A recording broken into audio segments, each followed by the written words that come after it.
For number 1, we want the sine, cosine, and tangent of negative 2 pi over 3. Positive 2 pi over 3 moves you 120 degrees to that point right there. Going to negative 2 pi over 3 is going to have you go on the other side of the circle, negative 120 degrees, so this point right here.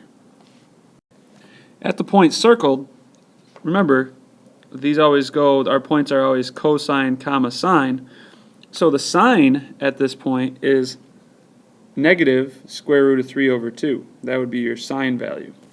Your cosine is the x part of the coordinate, so negative 1/2 for your cosine.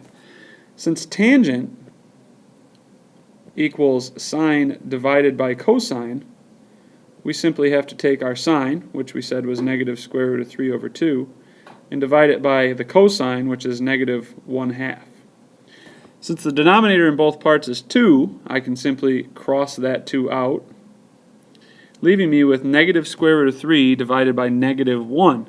Negative divided by negative equals a positive, and the square root of 3 divided by 1 is the square root of 3. That's your answer for number 1.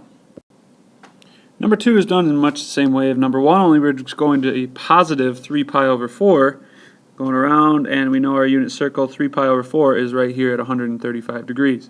So much the same way as before, we simply look at that and we say sine value at 3 pi over 4 is the y, so that is square root of 2 over 2. The cosine value at 3 pi over 4 is the x part of the coordinate, so negative square root of 2 over 2. And then of course tangent is our sine divided by cosine. Since we're going to be dividing the same thing by itself, tangent's just going to be negative 1 because of the negative that's going to be with the cosine.